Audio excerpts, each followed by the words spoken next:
Hello दोस्तों, आज मैं आप लोगों के साथ ये ब्यूटीफुल सा eye makeup look and lip shade का जो कॉम्बिनेशन है वो शेयर करने वाली हूँ। सो मैंने इस आई लुक को क्रिएट करने के लिए 7 शेड्स इस्तेमाल किए हैं और वो आपको पता चल जाएगा कि कैसे यूज किए हैं। बहुत ही प्रिटी सा लुक आया था, बट इस लुक में एक गड़बड़ हो गई थी जो कि मैं आपको बताऊंगी। सो इस वक्त मेरे चैनल पे गिव अवे चल रहा है। अगर आप पार्टिसिपेट करना चाहते हैं तो नीचे डिस्क्रिप्शन में लिंक दी हुई है, जरूर पार्टिसिपेट करें, जल्दी करें। 10 मई से पहले स्टार्ट करते हैं मॉइस्चराइजर से। तो मैंने अपने फेस पे लगाया Lakme peach milk soft cream, जो कि एक सॉफ्ट मॉइस्चराइजर है। और ऑनेस्टली स्पीकिंग ये वीडियो सबसे पुरानी वीडियो है मेरी, जो कि एडिटिंग में रह गई थी। मैंने अपना फोन चेंज किया, सारी चीजें ट्रांसफर की लैपटॉप में, तब मुझे ये वीडियो मिली। अदरवाइज मैं ढूंढ रही थी बट मुझे मिल नहीं रहा था। इंस्टाग्राम में मैंने काफी पहले इसका शॉर्ट रील शेयर किया था। मॉइस्चराइजर अच्छे से मसाज करने के बाद थोड़ी देर वेट किया मैंने, फिर मैंने लगाया ये प्राइमर। ये है वेट एंड वाइल्ड का प्राइमर। आई डोंट नो ये मुझे ड्राई मिला है या ऐसा ही होता है, बट वर्क बहुत अच्छे से करता है। जरा सा प्राइमर आपको जरा सा ही लेना होता है, इसीलिए 1 फिंगर की या 2 फिंगर की हेल्प से ही ब्लेंड करो ताकि प्रोडक्ट वेस्ट ना हो। आफ्टरऑल महंगा भी तो आता है यार, और इतना महंगा प्राइमर आप ज्यादा पोत कर तो नहीं लगा सकते हो, राइट ना। प्राइमर के बाद मैंने लिया ये मिलानी का 2 in 1 कंसील परफेक्ट फाउंडेशन, जो कि फाउंडेशन प्लस कंसीलर दोनों है। सो सबसे पहले मैंने ढेर सारे डॉट्स बनाए। प्राइमर लगाने के बाद थोड़ा मैच करने का कोशिश किया कि जॉ लाइन पे लगाकर मैच कर रहा है ये नहीं, क्योंकि मेरी स्किन टोन साल भर बदलती रहती है, आई डोंट नो व्हाई। सो अच्छे से डॉट्स बनाए। आई एरिया को छोड़ दिया क्योंकि मैंने करेक्टर नहीं लगाया था। फिर उसके बाद नेक पे भी थोड़ा सा लगा लिया। हाथों के पीछे जो बच गया वो बच गया, जितना निकाला सबको लगाना जरूरी नहीं है, ओके। फिर डैब डैब डैब डैब करते हुए पूरे फाउंडेशन को ब्लेंड कर लिया। ये ड्यूई फिनिश देता है एंड फुल कवरेज फाउंडेशन है। सिंपल सा इनसाइट कॉस्मेटिक का ये ब्यूटी ब्लेंडर है, 300-350 में आपको मिल जाएगा। बहुत ही अच्छा ब्यूटी ब्लेंडर है। अगर आप बिगिनर हो तो ट्राई कर सकते हो, या फिर आप प्लूम का ब्यूटी ब्लेंडर ले सकते हो, plume which is now prosh, right. पर वो 600-700 में आता है, बट वो भी बहुत ही अच्छा है, बिगिनर्स के लिए तो बहुत अच्छा है। नाउ जहाँ पे मुझे कवरेज थोड़ी सी मोटी पतली लग रही, वहां पे मैंने अपने हाथों के पीछे से लेकर वापस से डायरेक्टली ब्लेंड कर लिया। शुगर का ये पीच करेक्टर लिया है और कंसीलर ब्रश की हेल्प से मैं अपना आईलिड और अंडर आई एरिया कवर कर रही हूँ। आईलिड पे मैंने इसलिए लगाया ताकि जो मैं आई शेडो लगाने वाली हूँ उसके कलर्स अच्छे से दिखाई दे आईलिड पे। और आईलिड पे इसीलिए आपको या तो बेहद लाइट शेड का कंसीलर लगाना चाहिए या फिर उसको करेक्ट कर लेना चाहिए। अब जो फाउंडेशन मेरे हाथों पे रह गया था उसी को मैंने कंसीलर की तरह लगा लिया। जैसा कि मैंने कहा, ये फाउंडेशन 2 in 1 है एंड एक्चुअली ये कंसीलर की तरह भी काम करता है। थोड़ा सा क्रीज भी करता है, बट अच्छे से सेट करने के बाद ऑल ओके हो जाता है। लगाया कंसीलर ब्रश की हेल्प से डैप करते हुए, और उसके बाद मैं उसको अच्छे से ब्लेंड कर रही हूँ ताकि क्रीजिंग भी ना हो और स्किन पे अच्छे से सेट हो जाए। ऊपर की तरफ देखते हुए ब्लेंड करना है अंडर आई एरिया पे, ताकि लाइंस पे अच्छे से सेट हो जाए। थोड़ा सा बच गया था और गले पे भी मैंने अच्छे से नहीं लगाया था, अगर आप लोगों ने नोटिस किया होगा तो। जहाँ पे थोड़ी डार्कनेस है वहां पे एक लेयर और लगा ली, और उसके बाद गले का भी थोड़ा सा ब्लेंड कर लिया। गले पे मुझे ब्लेंड करने में ज़्यादा टाइम लगता है, तो मैं उसको रब करके ब्लेंड कर लेती हूँ, और रब करके ब्लेंड करने के बाद डैब डैब करके फिनिश कर देती हूँ। ये है white setting powder from makeup revolution, और यही मुझसे गड़बड़ हुआ था। ये जो है सेट करने से पहले मैंने अच्छे से ब्लेंड किया अंडर आई एरिया पे ताकि कोई भी क्रीज लाइन ना हो, because it is a strong setting powder. इस वीडियो पे मैंने ये पाउडर पहली बार यूज़ किया, और जैसे मैं सभी पाउडर्स को यूज़ करती हूँ अब तक करती आई हूँ, वैसा ही मैंने इसे भी यूज़ किया। सेटिंग करना है अंडर आई एरिया पे, थोड़ा सा ज़्यादा लगाया और पूरे फेस पे थोड़ा थोड़ा करके लगाया इस तरीके से। बट ये बहुत ही हाई सेटिंग पाउडर है और बिल्कुल ज़रा सा लगता है, ये बात मुझे पता नहीं था, बिल्कुल ज़रा सा ही लगता है, इसी वजह से मेरा पूरा फेस वाइट दिखाई दे रहा था। अगर आप नोटिस करेंगे, इसी बेस मेकअप कंप्लीट होने के बाद ही आप नोटिस करेंगे, तो जब मैंने फाउंडेशन लगाया था तब मेरा फेस नेचुरल दिखाई दे रहा था, और अब आप देख सकते हो कि फेस वाइट दिखाई दे रहा है। और यही मुझसे गड़बड़ हुआ, क्योंकि ये प्रोडक्ट मैंने फर्स्ट टाइम यूज किया, और ऐसे गड़बड़ मुझसे तभी होते हैं जब मैं कोई प्रोडक्ट पहली बार यूज करती हूँ। और दूसरी गड़बड़ मुझसे होती है आईलाइनर लगाने में, जो कि कभी कभी होती है और हर किसी से होती है।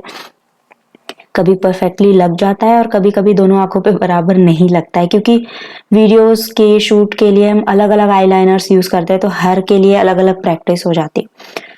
स्माइल लाइंस को प्रोटेक्ट करने के लिए मैंने इस तरीके से पाउट करके भी लगा लिया। फिर लगाया मेकअप सेटिंग स्प्रे, जो कि एक स्ट्रॉन्ग फिक्स सेटिंग स्प्रे है, अगेन फ्रॉम मेकअप रेवोल्यूशन।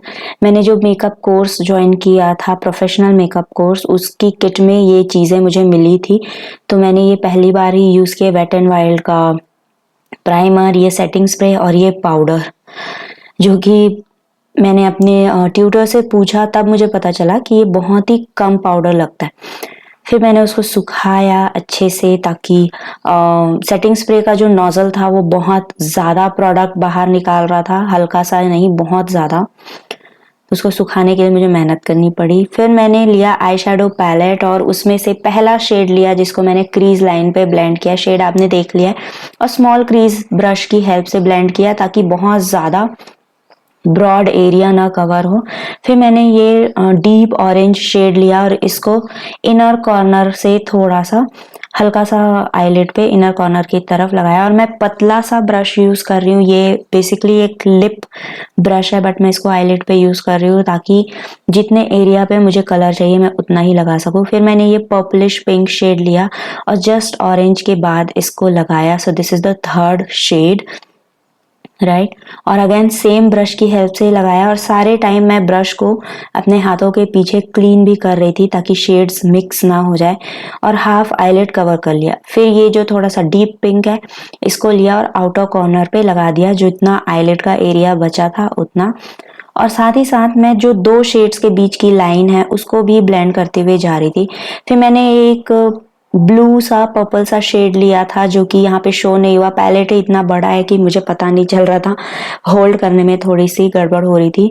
तो ये मैंने ब्रश की टिप में लिया और बिल्कुल लैश लाइन पे आईलाइनर की तरह लगाया। आई होप आप लोगों को दिख रहा होगा, थोड़ा पर्पल सा शेड है। So this is the fifth shade, right. First crease line वाला शेड था, 3 शेड मैंने आईलिड पे लगाए, और ये है 5वां शेड, जो कि बहुत ही प्यारा सा ग्रेडियंट लुक दे रहा था। और कैमरे पे सारा कुछ कवर नहीं होता है, पता नहीं डीएसएलआर पे होता होगा। फिर मैंने ये जो क्रीज पे लगाया था वही शेड लिया और इसको लगा लिया अपने जो लैश लाइन पे लगाया था ना शेड ब्लू वाला, उसको ब्लेंड करने के लिए। फिर ब्राउ बोन को हाईलाइट करने के लिए ये पतला सा ब्रश में अगेन एक हाइलाइटर शेड लिया और ब्राउ बोन को अच्छे से हाईलाइट किया, ताकि मेरे आई शेडो का लुक इनहेंस हो जाए एंड प्रोफेशनल लाइक फिनिश दिखाई दे। So this is the 6th shade. फिर मैंने लिया ये मस्कारा और मस्कारा से कर लिया अपने आई लुक को कंप्लीट, बट अभी कंप्लीट नहीं हुआ है। ये फेसेस कैनेडा का मैग्नेटाइज मस्कारा है, बिगिनर्स के लिए बहुत ही अच्छा है। इसके जो ब्रिसल्स हैं बहुत अच्छे से लैशेस को कवर करते हैं, ब्रिसल्स छोटे छोटे हैं, तो आपको ज़्यादा मुश्किल नहीं होगी इसको लगाने में। फिर मैंने ये शाइनी शिमर या आप बोल सकते हो ग्लिटर वाला शेड लिया, which is the 7th shade, right. और इसको लगाया बिल्कुल इनर कॉर्नर पे, इनर कॉर्नर पे लगा लिया, और इससे मेरा लुक बिल्कुल इनहेंस हो गया, ब्राइट हो गया आईज का जो लुक था। अब यहाँ पे मैंने लिया था ये आई शेडो पॉमेड, जो कि पूरी तरीके से ड्राई हो चुका था और काफ़ी टाइम बाद मैं इसको यूज़ कर रही थी। सो मैंने क्या किया, मैंने ले लिया सेटिंग स्प्रे और इसको कर लिया स्प्रे पॉमेड के ऊपर। ऑल्दो ये पॉमेड मैंने 3 से 4 बार यूज़ किया हुआ है, फिर उसके बाद रखा हुआ था, क्योंकि मुझे पेंसिल्स ज़्यादा कंफर्टेबल लगते हैं। तो रखे रखे ही ये सूख गया और इतना महंगा आईब्रो पॉमेड है। और अब आप देख सकते हो हाथों पे मैंने लगाया, बिल्कुल आसानी से लग गया, और सेटिंग स्प्रे की वजह से ये smudge proof and transfer proof भी हो गया। इसी के साथ एक एंगल्ड ब्रश मिला हुआ था ये आईब्रो पॉमेड के साथ ही, उसी से मैंने अपने आईब्रोज को फिल कर लिया। पहले एंगल्ड ब्रश की हेल्प से फिल किया, और उसके बाद एक क्लीन स्पूली ब्रश लेकर पूरे आईब्रोज को कॉम्ब कर लिया। पहले मैंने आउटलाइन बनाया, जो कि अपर आउटलाइन होता है वो। फिर लोअर आउटलाइन, जरूरी नहीं है लोअर आउटलाइन बनाना, बट अगर आप प्रोफेशनल मेकअप करते हो तो लोअर आउटलाइन भी बनाना। बट क्योंकि मैंने ब्राउ बोन को हाईलाइट कर लिया था, इसलिए मैंने लोअर आउटलाइन नहीं बनाया, बस जो गैप्स थे उसको फिल किया, और उसके बाद स्पूली ब्रश से इस तरीके से कॉम्ब किया जिस डायरेक्शन में मेरे हेयर्स हैं। कुछ लोगों को स्मज्ड आईब्रोज बहुत अच्छे लगते हैं, जो कि अपवर्ड डायरेक्शन में बिल्कुल खड़े खड़े दिखाई देते हैं, और वो आईब्रो लुक भी इस मेकअप लुक के साथ बिल्कुल अच्छा दिखाई देगा, आप ट्राई कर सकते हो। फिर मेरे हाथों पे ये आप देख सकते हो, ये जो आईब्रो वाला है वो बिल्कुल स्मज नहीं हो रहा था मिटाने से भी, क्योंकि सेटिंग स्प्रे से वो बहुत ही अच्छे से सेट हो चुका था। अब ये है ब्लश मेरे पास वेट एंड वाइल्ड का। ये भी एक गड़बड़ हुई थी मुझसे कि ये जो ब्लश का शेड है ये बिल्कुल दिखाई नहीं दे रहा था फेस पे, ऑल्दो मेरा फेस वाइट दिखाई दे रहा था, बट उसके बावजूद ये ब्लश मेरी स्किन टोन पे नहीं दिख रहा था। ये बिल्कुल फेयर टोन के लिए ब्लश है, अदरवाइज ये तो स्किन टोन पे मेरे दिखता नहीं है। सो फिर मैंने वापस से अपना आई शेडो पैलेट ले लिया और इसमें एक डीप ब्राउन शेड था जो कि मैट था, और उसे ही मैंने कंटूर के लिए चूज किया। आप देख सकते हैं ये chocolatey matte deep brown powder brush पे ही ले लिया और थोड़ा सा डैब डैब कर लिया। फिर दूर से आप ब्रश को पकड़ो ताकि आपका कंटूर बहुत अच्छे से ब्लेंड हो जाए। पहले अप्लाई किया, फिर उसको ब्लेंड किया, एंड बहुत अच्छे से ब्लेंड करना है कंटूर आपको। और मैंने ये जो कंटूर वाला शेड है ना, इसको थोड़ा सा ब्लश के ऊपर भी ब्लेंड किया, क्योंकि ब्लश का शेड तो दिखाई दे ही नहीं रहा था, इसलिए मैंने उसके ऊपर भी सेट किया। और मैं चाहती तो मैं उठकर दूसरा ब्लश ला सकती थी, बट जब मैं बैठी होती हूँ तो पूरा वायर्स रिंग लाइट ये सब कुछ फंसा हुआ होता है ना, तो मैं एक बार फिक्स हो जाती हूँ बैठे हुए अपनी सीट पे, राइट। अच्छे से ब्लेंड किया मैंने, एंड आई शेडो है इसलिए ब्लेंड करने में थोड़ा टाइम लगता है एज कंपेयर टू ब्रॉन्जर, या फिर आप बोल सकते हो कंटूर ही ले लो। तो नोज पे डायरेक्टली स्ट्रेट लाइन बनाई, बट नोज का शेड थोड़ा सा डार्क हो गया, वो इससे ज्यादा ब्लेंड नहीं हुआ। फिर ये टेपर्ड आई हाइलाइटर ब्रश लिया, सॉरी, और इसमें से ये दो हाइलाइटर्स को मिक्स किया मैंने, और आप बोल सकते हो चारों को मिक्स कर दिया। पहले मैंने दो ही मिक्स करने के बारे में सोचा था। ये जो स्ट्रीक दिखाई दे रही है वहीं पे एक स्ट्रोक लगा दिया और उसके बाद उसको हल्के हल्के से ब्लेंड किया। टेपर्ड हाइलाइटर ब्रश जो होता है वो बहुत सॉफ्ट होता है एंड बहुत कंट्रोलेबल होता है, इससे ज्यादा कवरेज नहीं लगता है आपके फेस पे, तो आप ओवर हाईलाइट नहीं कर पाते। That is the best part of this brush. और ब्रश में जितना भी रह गया उसी से मैंने नोज पे भी लगाया, फोरहेड पे भी लगाया, लिप्स के पास भी लगाया। दोबारा मैंने ब्रश पे कोई भी प्रोडक्ट नहीं लिया चीक्स पे लगाने के बाद, राइट। फिर उसके बाद मैंने ले लिया एक लिपस्टिक। सो बेसिकली मैं लिप ग्लॉस यूज करने वाली हूँ। हाईलाइट तो बिल्कुल परफेक्टली आ गया था, हाईलाइटर मुझे बहुत अच्छा लगा इस लुक के लिए, एंड ये है कीरो का मुरु मुरु बटर, आई थिंक नेम मैं नीचे डिस्क्रिप्शन में दे दूंगी। लिप ग्लॉस लिप बटर है ये, और ये बहुत ही हाइड्रेटिंग एंड बहुत ही स्मूथ लगता है लिप्स पे, बहुत लाइट वेट भी है।